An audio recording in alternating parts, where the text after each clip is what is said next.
afternoon. Glad you guys could all make it today. Instead of talking to you about state of the state, I know Steve Casano was here last week and kind of gave you an update on what's going on. We thought we'd bring AARP today to give you some information about how to protect yourselves and your families against fraud.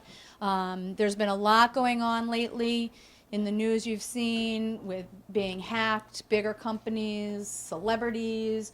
You have home invasions, people coming and pretending that they're the electric company and want to come in and read your meter or do some work for you. So we thought it would be helpful they have a program put together that they provide that gives you an inside look into these people, what they're thinking, how they go about infiltrating your home, and some ways to prevent that from happening and to protect yourselves and your families from being hacked and having your identity stolen. Byron Peterson, he's been with us. We've done, this is our third event. Third event. At the senior centers, we did one in Hebron, in Marlboro. We're here today, and then we'll be in Bolton. And he's going to put this on. He's the lead in Fraud Watch Network with AARP, so we're going to let him run the show today. It's interactive, and what's really important is if you have been hacked or had your identity stolen, you had your credit card stolen, had somebody at your home, any stories that you have to share help all of us on how to, keep an eye out for those things. I've been, my credit card's hacked, and we'll, talk about that. I know Byron's had some stories to tell, and so we'd like participation. I'll have a microphone, be walking around. So if you'd like to share, have questions at any time, please, participate and ask the questions, because we're here just to help everybody out. Okay. All right. So without further ado, Okay. Byron Peterson. Thank you. I've got a microphone. You have your own. Yeah. Okay. Can you all hear me? Yes. Okay, good. Then I won't need to use this one. We'll get rid of that. Good. I always like this to be interactive. First of all, let me just say I'm Byron Peterson, and I'm the lead volunteer. I volunteer for AARP, so I'm the lead volunteer in Fraud Watch Network. The Fraud Watch Network is a program, it's a national program that AARP has started, and it's for anyone. Not just, you don't have to be just an AARP member, and it's free. That's the part I like the best. It's free. But the key part of it is to give you tools of how to protect yourself. Now, before I usually begin, I like to get the audience to be interactive. So, feel free if you have questions to pop your hand up, and, we'll share some things together. But I want you to count to 3 with me twice. All right, let's do it together. 1, 2, 3. One more time. 1, 2, 3. Now, why did I do that?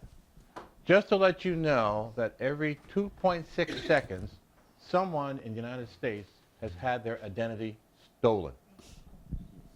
It's that frequent. Okay? Now, in Connecticut, we've talked about, and you probably have seen, scams, frauds, identity theft. People always say, what's the difference between a fraud, a scam? A scam where somebody is stealing from you under false pretenses.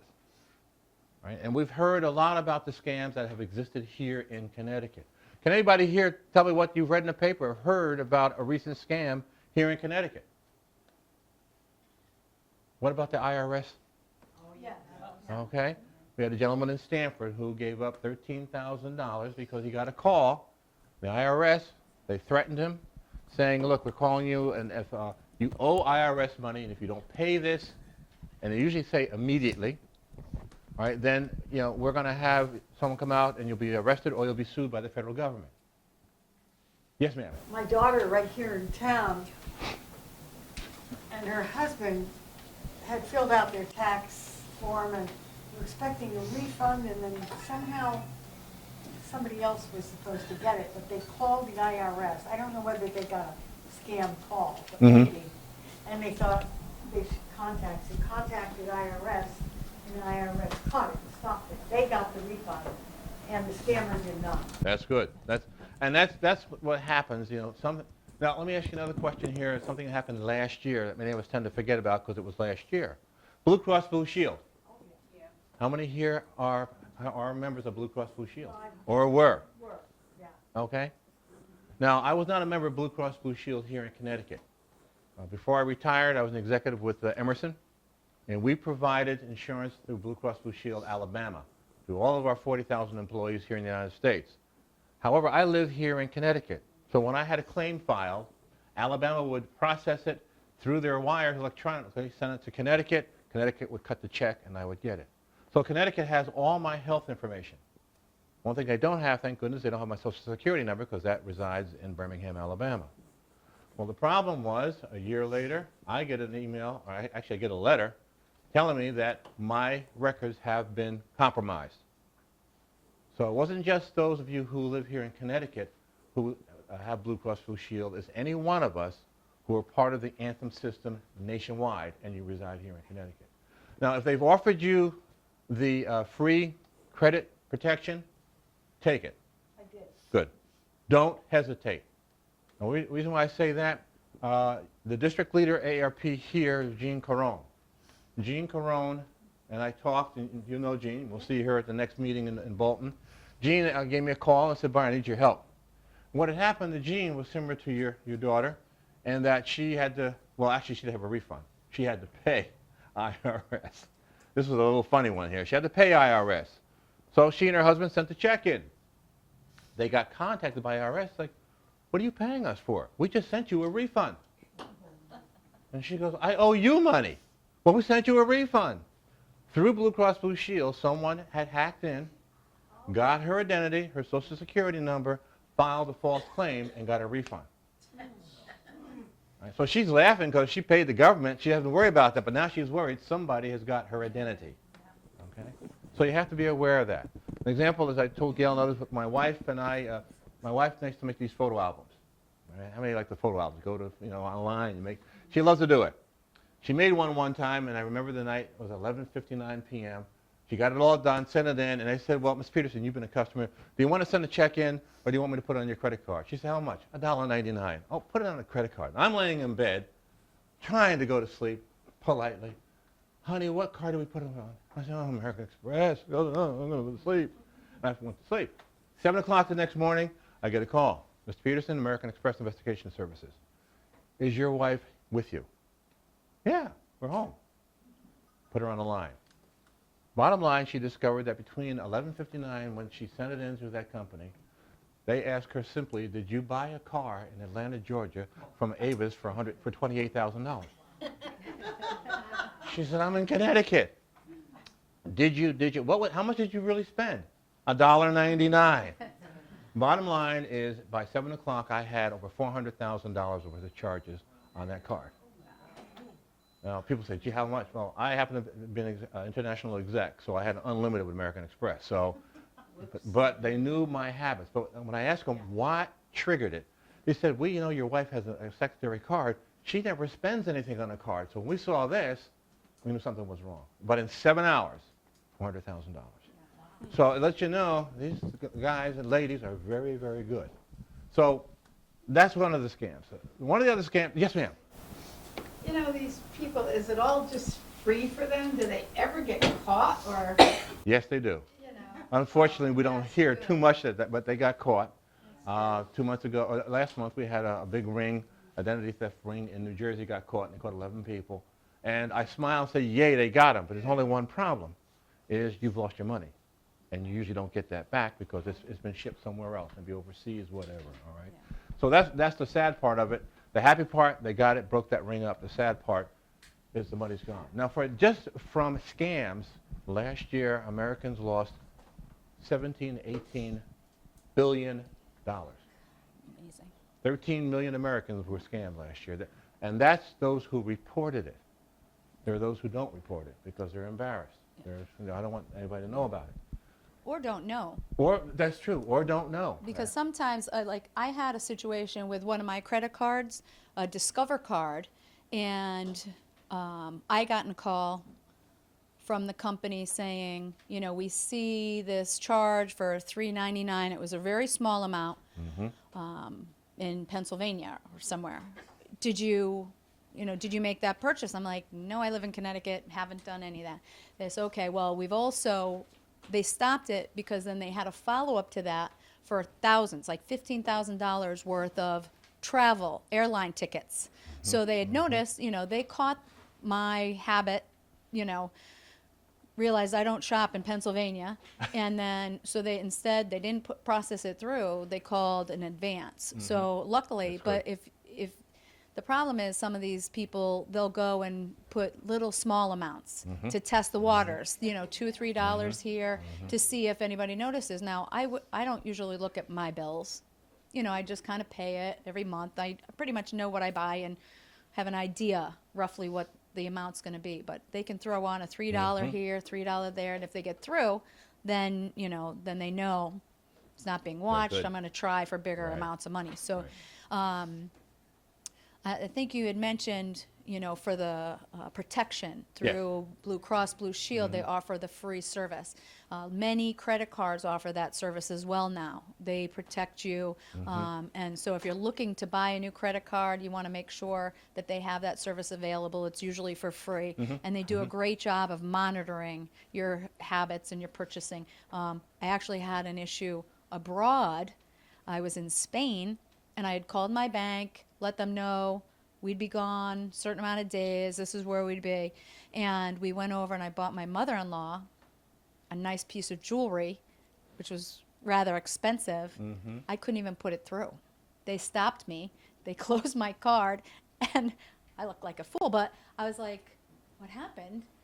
I cleared everything with the bank, but they recognized that either they didn't have the information, they didn't remember it, or they were just being safe.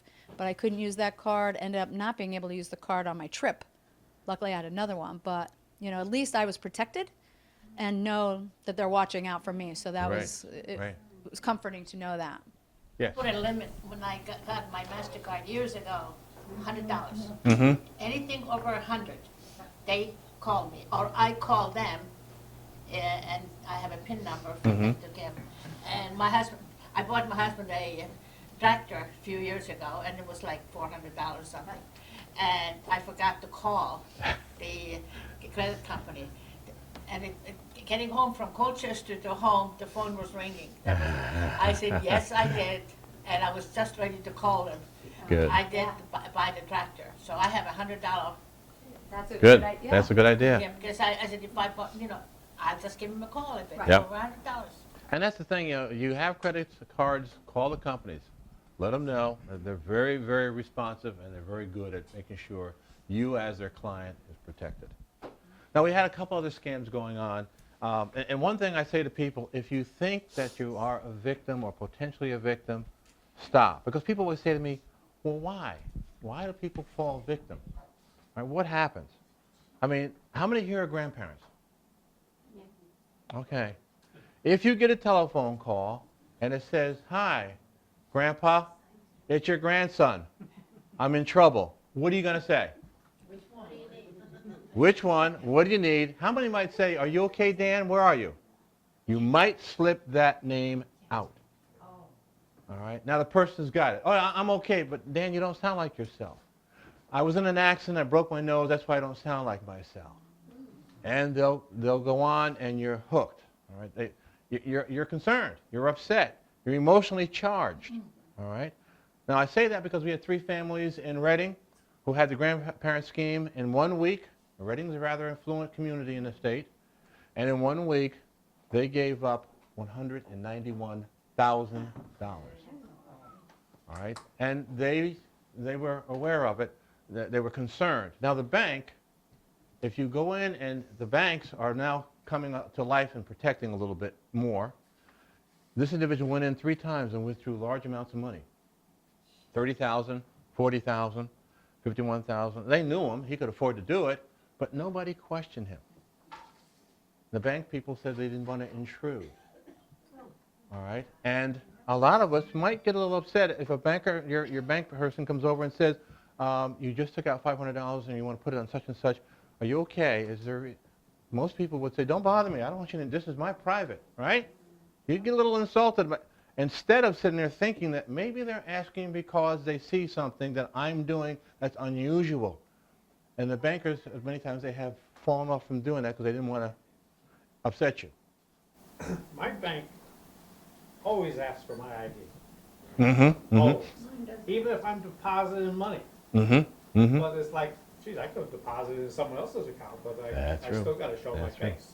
And a lot of the time they do it for a variety of reasons. Security is one of them, just to be sure you are who you are. And many times they use the excuse, well, I'm new and I don't know you. And I laugh. I went to my bank. I said, okay, how many of you know me in here? And they all said, oh, hi, Mr. Pierce, how you doing? Great. And there's a young kid sitting there and goes, I don't know you. I whipped up my card. I said, okay, here's my identity. He said, but they all know you. I said, here's my identity. Follow protocol. All right. And he laughed. I had a girl behind the counter one time, and she made a transaction for me, and I says, you know, there's one thing you forgot. She says, what's that? I says, you didn't ask for an ID. Yeah, right. Yeah. I go to the same bank all the time, and you reminded me, I know most of the girls in Coventry, so I went over to cash a check, and she said, I need your identification. I said, oh, everybody here knows me. She said, but I don't. So we want your Right. identification. Yeah. It basically is protecting us. Sometimes I got a little upset, but to finish that story about the bank, I laughed and I said I'm going to go talk to the bank commissioner when I got in, say, hey, here's what's happening. And I went to my bank 2 days before I went to Hartford, and my daughter said something, Dad, could you wire some money? And I had never wired money to her, so I said, okay, I will. I went to the bank. I said, that's the safest way. Told them what I wanted to do, had her bank, her routing number, the bank, it happened to be in Hawaii. And the woman turned and she said, the other lady was watching me, she said, sir, I don't mean to intrude, but do you really have a daughter living in Hawaii? I said, oh, yes. Grandfather. I have 4 of her grandchildren. Now, here are their pictures. And she goes, okay. And I said, why are you asking? And she said, well, sir, sometimes seniors are scammed. And I just looked at her and I said, I could kiss you. Well, she went up against the wall. Oh, I said, I'm sorry, wait a minute, let me tell you why. And I explained to her why and then what I do. And she goes, oh, I know you, Mr. Peterson. You're the scam guy. Well, now in that bank, I'm known as the scam guy. But the bottom line was, I know they'll ask those questions. So don't get affronted, or it is a way to protect the customer, and you'll be protected. Now, one of the most recent ones, and I have a friend has gone through this, and I tell people it's a tough one. Romance scams. Those have become very, very loud and prevalent in the state, actually nationally. And I have a family whose the father passed away about 4.5 years ago. And how many have received the AARP magazine? How many read the story about Amy? Did you read the story about Amy? Okay. About halfway through was a story about Amy, who lost her husband about 4 or 5 years earlier. She is in her 50s, about 55 years of age, and she went online to find just someone she can date with, just to have a good time with, and met somebody on the line, and it developed into what appeared to be a romance. But a couple things happened that she never put 2 and 2 together. Every time they were going to meet, he could never make it. He had to be somewhere. When he sent a picture of himself, it's a good-looking guy. And she was afraid to send her picture, but she did. And he called her up and said this. Now they got to the point of talking to each other on the phone, as well as emails back and forth. Bottom line is, Amy goes through the whole story. She, again, is somewhat well-to-do. She's taken all the years herself professionally, and her husband put things together.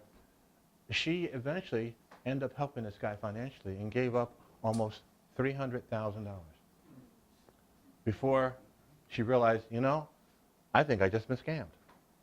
All right, and she talked to her friends about it, and she felt embarrassed, but then she said, I'm going to talk to the community and let them know what happens, why, what, and made people aware of it.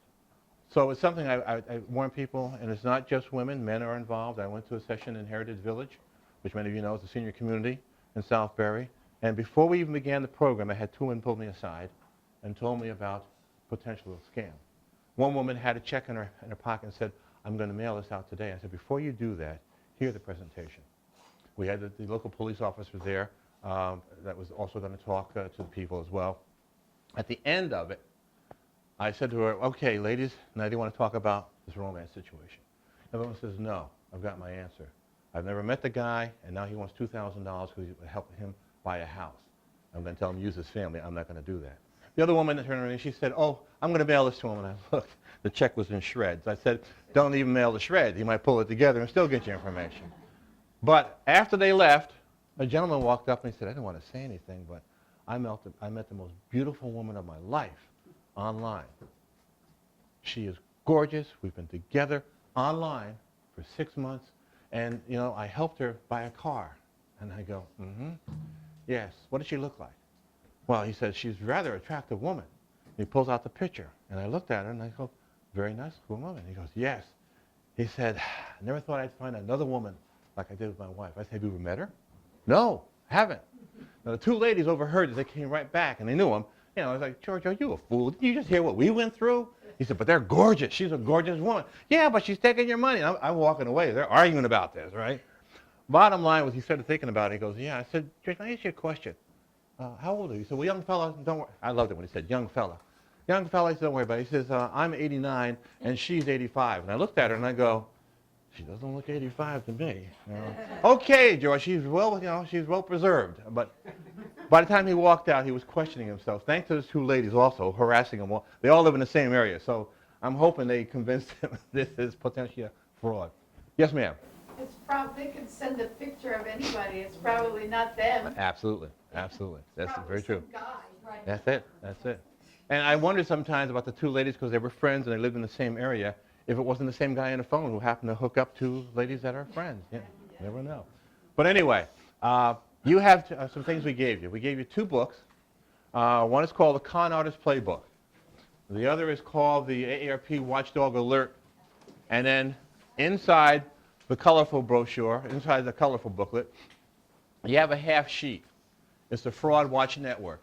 And I'm going to put on a CD, and hopefully after you see the CD, it'll explain a little bit more about the Fraud Watch Network when we talk about that. But also I gave you an 8.5 by 11 piece of paper called Who to Contact.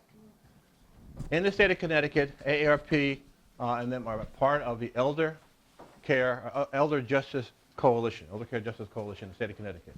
They are our partners. The Attorney General's Office, the U.S. Attorney, the Commission of Banking, Commission of Consumer Protection, the Agency on Aging, and so forth. Go right ahead. You got another one? Oh, Maybe we can catch the rest of it in Bolton. okay. Oh, yeah, all right. I'll be there in Bolton October 1st. October 1st, thank you. Okay, we'll see you there in Bolton. We'll talk about that, the groups that are partners with it. But they have a steering committee, and AARP is the front for the steering committee. And together, we work to find out what goes on. And if you run into a problem and you think it falls into the category of consumer protection, Better Business Bureau is also a partner. Give them a call. Has a phone number there. Also has a computer. How many people have access to a computer? Okay, you can go online and you have access to a computer as well. But you have someone you can communicate to rather than sit back and say, oh. And as I say, we'll talk about the Fraud Watch Network, which also gives you other resources and activities. Now, before I turn on the CD, a question came up earlier is, how do people fall for this? You know, let me ask you this. For me, it's a long way off. Gail's heard me say this. I don't look it, but I'm in my 8th decade of life as well. So it's hard for me to remember when I was a teenager and I had my first love. I mean, she was beautiful. I think. My memory tells you. She was gorgeous. I went crazy over her. This is wonderful. God. My father said, be home, 10 o'clock. I go, well, did he say 10 to what? 10 to 12? 10 to 11? Okay, be sure you have enough gas. Oh, Dad, I have enough gas. You always put gas in the car. And my wife laughed. She said to me, I never believed you when you said you ran out of gas. It was true, but you're in the clouds. You see a couple. He's looking at me going, I remember that. That was good. I thought it was only me. He was in the clouds, And that's what these con artists want to do. They want to get you so emotionally charged, you lose all logical thought is out the window. I mean, 1 week after I took this opportunity, I was asked to lead this last July. And I said yes, July of 2014. And I said yes, I was going to do this. So I'm home practicing. We have 3 different types of presentations. I put them together with the staff. We went through it. I'm practicing at home. And I look, and there is an envelope. You have won. I go, what? I won Publishers Clearinghouse. $1 million. I said, honey, we're millionaires. And the logical side, otherwise known as my wife, said, did you send something in? Did you participate in anything? Suddenly that $1 million just went whoop, right down to reality. Like the Australian lottery. Yeah, you go, right. But that's what happens to people. You get excited. I mean, I suddenly had, something I wanted. I had the money quickly. I can throw it. The house is paid off. The cars are paid off. Forget that. I'm traveling, The kids, no, forget the kids. Anyway, but the bottom line is you get really wrapped up. And that's what we call getting you under the ether. And the con artists, many of them have been caught. One of the presentations, I introduced a con artist, and he had stolen through businesses, transactions, close to $60 million. He ran it for 8 years. And they had what they call a boiler room. Many times you get a phone call and you hear all these noises in the back. That's a boiler room. They have other people on phones calling, and sometimes you think it's the office calling system or calling, but it's the boiler room. So it's something that you need to be aware of. Yesterday, for the last 2 days, I just came from Boston. The Northeast chapters, or the Northeast states, all the New England states and New York, with their attorney generals, pulled AARP in, and I was one of the team that we made 2,000 phone calls to AARP members in a reverse boiler room. And there we were in the background, you could hear all the noise, and I had someone from Connecticut I was talking to, and I said, what's all that noise? I said, this is a reverse boiler room. They started laughing when we explained what it was. But we took basically 3 to 5 minutes to let them know and inform them of what's going on, why it's being done. And it was so well received that the Attorney Generals, will probably through the U.S. Association of Attorney Generals, may have in other parts. We did it as a pilot program with the Northeast because we have been very effective with this. In the state of Connecticut, my team has spoken to about 15,000 people in groups like this. But more importantly, from me being on TV and my team on radio, we found out from those channels that we have been able to communicate and connect with close to 1.8 million Connecticut people. So you're hearing the message, protect yourself. So now I'm going to turn on Professional, and we'll talk a little bit, you can hear what he will tell you, and give you some real live people who will let you know what happened to them as well. Let me just say one thing. Go right ahead. I was in Willimantic a couple weeks ago, and a middle-aged lady came up to me and she says, could you spare me a couple of dollars? She says, my car ran out of gas and I'm right beside the gas pump and I don't have any money. Oh, yeah. I said, really? So anyways, I gave her $2. So, and then we went to CVS, and she comes walking into CVS. And I says, what did I donate to? What are you going to buy today? She looked at me like, what? I says, I'm one of them guys that you nailed down the street for $2. So I says, you don't have no car, you're walking. So I caught her. Yeah, yeah. Wow. That's one thing. How about that, huh? You need to be aware. I had a situation like that, and I was in Fairfield. And the guy said, I'm low on gas, and I don't have money. And the gas guy looked at me and he goes like, and I'm going like, okay. I said, where's your car? He said, well, here it is. I said, put the hose in the, huh? I said, I'll give you $5 worth. Oh, you give me cash? No, I'll give you $5 worth on my credit card, but I will do the transaction. Did the whole thing, and I could hear him mumbling. I think I was the only one that had put gas in the car, else was giving him money. So he thanked me, and I said, you leaving now? Oh, well, yeah. He gets in the car and he drives away. Gas station guy comes to me, he goes, he did confirm, you're the first one to put it in the car. Everybody else gave him cash. Well, this will give us some more to talk about, and hopefully, I hope you can see it, or do we need to turn the lights down? Or? Right back. Oh, thank you.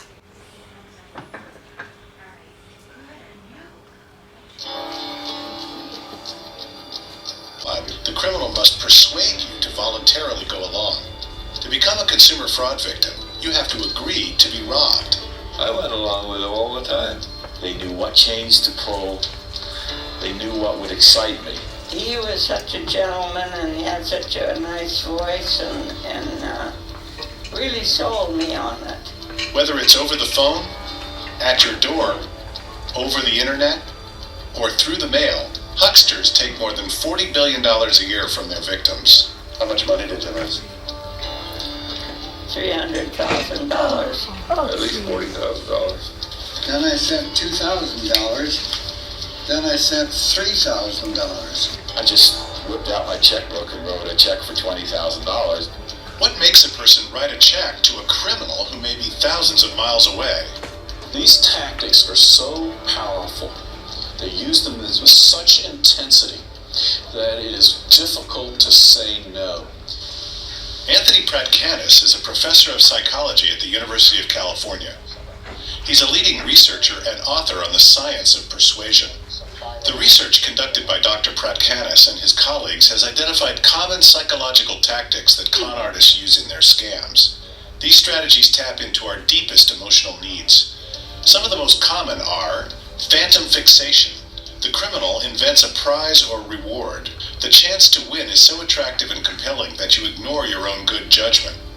Social proof. If everyone agrees, it must be good. Authority. The person or company pitching you is someone to be trusted. Scarcity. If you don't take this deal, you'll lose out and never get another chance.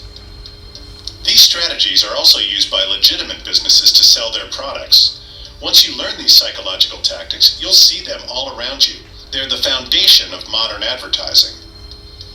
But in the hands of con artists, this knowledge is a powerful weapon for fraud. Joe Sherman lost most of his life savings to a direct mail marketing scam. Millions of Americans open envelopes like this every day, mailings that imply that you've won or are about to win a sweepstakes prize. All you have to do is buy something. Magazines, household items, whatever. Joe bought into one company's fraudulent program. For 7 years, he placed orders 2 or 3 times a week and filled his house with mail order items. Filling up the basement of the boxes and stuff I couldn't use, stuff I couldn't give away practically. While Joe's collection of trinkets was growing, his nest egg was rapidly shrinking. Joe was spending big money. At least $40,000. At least that. Because the checking account was $49,000 when I started out, and I ended up with about 4 or 5 at the most. So it all went down the drain to those people. Joe had fallen prey to phantom fixation. He'd become obsessed with seeing his name on the big check. A phantom is something that you'd like, but is completely unavailable. And that phantom is dangling out there for you. The phantom is most often a prize or reward that's so great you can't help but want it. And you start dreaming about it, you start desiring it, you start salivating. This is what you want. It's human. I thought I'd win a prize. I thought sure as heck I would win the prize. But the swindler wants to focus attention away from reality and create a compelling illusion for the victim. With his advancing age, Joe felt he didn't have many shots left at the brass ring. Even as he lost month after month, he believed buying into the sweepstakes was his best and maybe only chance to hit the jackpot. This last chance mentality is one variation of the scarcity pitch. Scarcity also works to inflate the perceived value of scams and to put time pressure on the victim to make a decision. For over 10 years, conman Stephen Michaels ran a gold coin scam where he sold coins for hundreds of times their real value. He used phony scarcity to inflate the price. Now, John, back in 1860 from the Philadelphia Mint, there were 22,675 of these coins minted. Of those 22,000, only 4 have survived. Only 4! For God's sakes, just 4 remain at this grade. Notice what it does. It tells your mind it's scarce, it's rare, must be valuable, and it tells your gut, panic. If you don't get that coin, you are going to be out a great deal. In that presentation, the coin was being sold to the victim for $3,100. The real value of the coin was about $300. The tactic of authority is a strong persuader in many scams. The con artist wants to appear to be someone you can trust. I'd be on the phone with the victim, purporting to be the president of a bank, and in all actuality, I'm at a payphone craving cocaine. Bart Chamberlain is a convicted telephone con man. Over the years, he claimed to be various vice presidents, bank managers, even FBI agents. And because he set up the authority from the start with all the trappings, all the fancy titles, he's able to then rely on that to tell the person what to do. I'm with American Recovery here in Las Vegas, Nevada. The reason for the call, sir, through action from the U.S. Attorney's Office in conjunction with the Federal Bureau of Investigations, subsequent seizures of property and auctions therein. I guess the reason they followed the instructions is because they thought that they were talking to someone in authority, a bank president, an executive vice president of a big corporation. a U.S. attorney, an FBI agent, whoever it was a person in a position of authority, and they didn't, if they believed that I was who I said I was, and they would act accordingly. Chamberlain would take on any role he could think of to help him make his scams more believable. Congratulations, you've walked away with the biggest award we've ever given away. Charlie Miller here, Executive Vice President of Principal Marketing. I want to congratulate you personally on your award. Mr. Jones, my last name is Jones too. I'm Mr. Robert Jones from Mobile, Alabama. I'll be coming out to your house personally to take photographs of you. Congratulations. Even jail walls didn't stop Chamberlain from projecting authority. After his arrest, he used his telephone privileges to make more calls from payphones inside the jail. The $20,000 I told you about, I did it while I was in custody. How did that work? That's tricky, isn't it? Well, basically, I called the gentleman up, collect. I told him I was on my weekend warrior duty as a U.S. Marshal at the local jail. Mr. Jones, this is Jim O'Neill here. I'm calling you collect down from the county jail. I'm down here this weekend doing my weekend warrior duty as a U.S. Marshal. The reason for the call and the urgency that necessitated I call you over the weekend collect is that I've spoken to our corporate headquarters out in New York and our accounting firm in Los Angeles. And it's my great pleasure to let you know that by next Tuesday or Wednesday, you will in fact receive your cashier's check for $225,000. Now, there is one final amount of business that I have confirmed through our general accounting office in Los Angeles. I want you to write this down. We are going to need you to go ahead and send out $20,000 to cover you for everything that prior to this point has been overlooked. I had him send $20,000 in cashier's checks to a third party who from there handled it for me. A scam artist, an economic fraud criminal, will take any role they need to take to get you in a role to do exactly what they want. Authority is also projected in the sophisticated mailers sent out by scammers. The mailings look very official, very real with their certificates and seals. Typically, they'll also contain the element of social proof, the idea that other people are doing this and winning. Joe Sherman saw this list of winners. It made me feel good because I could see other people winning. Why I thought, maybe I could win once. Social proof is a simple rule that we have in our head. If everybody agrees, it must be good. When seen from the outside, these tactics are easy to spot. So how do victims lose their life savings to scams? When people say, I wouldn't fall prey to that, they're not inside the situation. They're not on the phone. They're not having their emotions played with, their thoughts manipulated. And so they see it from the outside and say, oh, that's a ploy. But on the inside, it doesn't feel like a ploy. It feels special. It feels like I'm making an important step in my life. It feels like I'm about ready to win a prize. It feels like I'm about ready to get a great investment. I wanted to keep you under the ether. And I knew that one day you were going to come out from under the ether. And so I didn't want to try to load you too soon and too often. Successful persuasion isn't limited to these 4 tactics. Briefly, here are 4 more to watch out for. Reciprocity. The scammer will offer you something, like a small free gift or a free analysis of your investment portfolio. The criminal is hoping you'll then feel an obligation to him. Another tactic is similarity. The criminal will pretend to share your values and experiences in the hope that you'll think of him as a friend. Consistency. The criminal traps you with your own words. For example, if you agree you need a balanced investment portfolio, the con man will say that his product provides such balance. You can't say no without feeling like a hypocrite. Contrast. The criminal contrasts their offer against a much higher value. It seems like you're getting a great deal.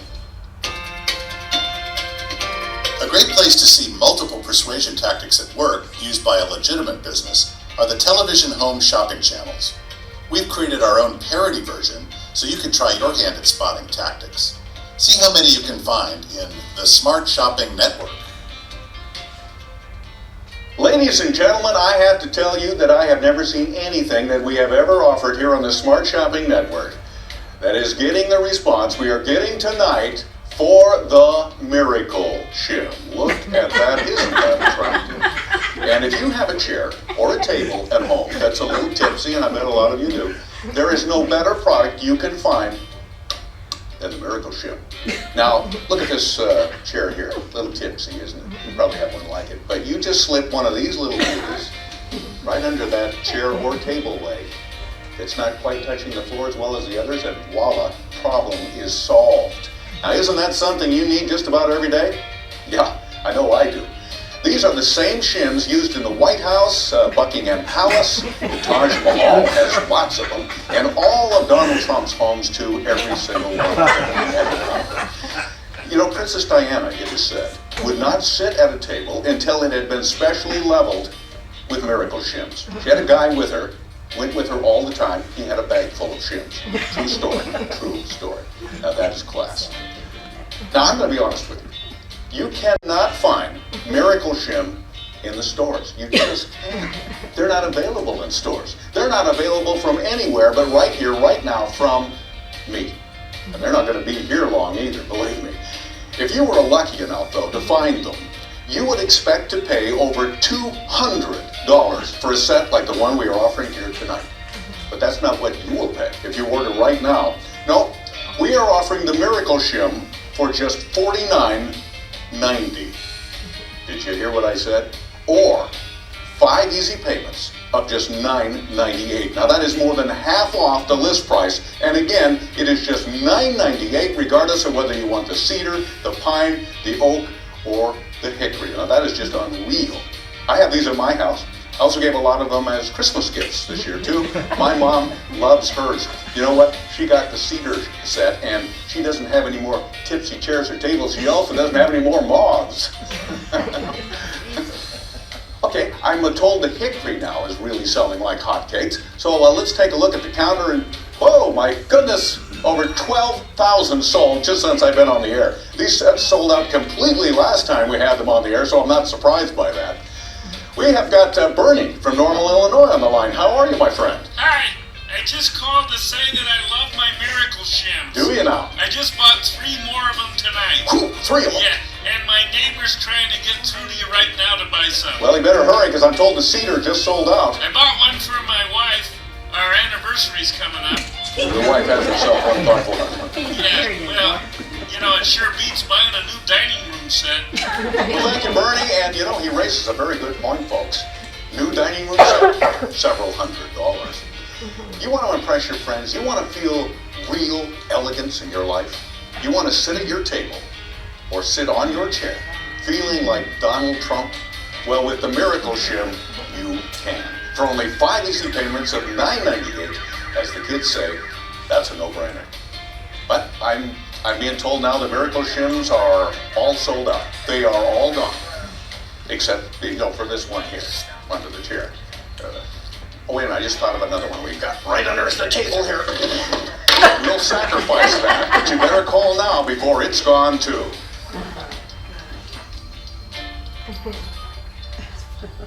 How many persuasion tactics could you spot? Here are a few examples. Here's scarcity. As the items are X'd out, you feel more pressure to buy the ones that are left before they're gone too.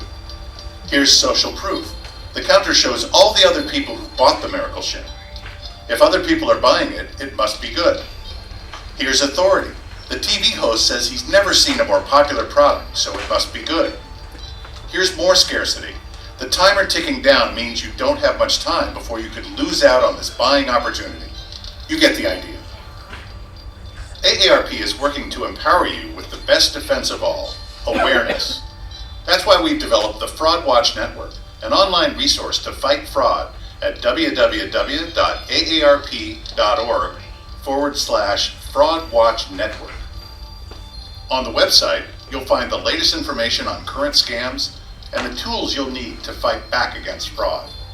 You can register to receive up-to-the-minute updates from the Fraud Watch Network to protect yourself and your loved ones from being taken.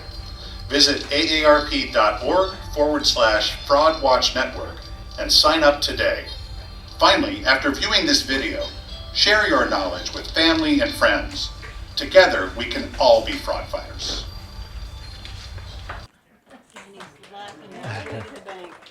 Oh, absolutely. Well, I hope you enjoyed that.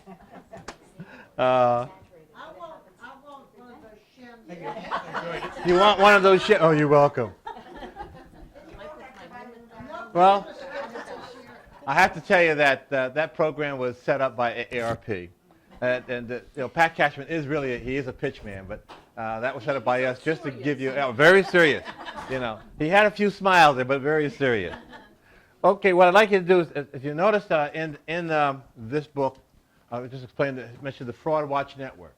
I know one or two of you have completed it. If you'd like to join it, again, it's free. You can fill out the form and leave it with me, or you can go online and fill out the form online and say, hey, I want to be a member of it. But again, it's free. As it mentioned, what it does is when you go online, you just put the cursor on the map on Connecticut, and when it comes up, it'll tell you what scams have been reported in Connecticut as the ones that are most prevalent in that state by the law enforcement agencies. Second thing I want you to do is when you go home tonight is open this book up to page 9 and start going through ways of how to protect yourself. Just a few things here. For example, protect your Social Security number. One of the things people have mentioned to me that bothers them, and I see it happening throughout the state innocently, is that people ask you for your Social Security number as a point of identification. All right? It's supposed not to be used for that, but we've long ago forgotten about that. All right? First of all, the thing I was going to say is protect your Social Security number. Many people use this Medicare. When you go into the doctor's office, they ask you for your Medicare number. And I always say to the doctor now, here it is the first time, record it because you're not going to see this card again. And they have it on computer. Yeah. And what is your Medicare number? Your Social Security number. Either A or B after it. That's basically it.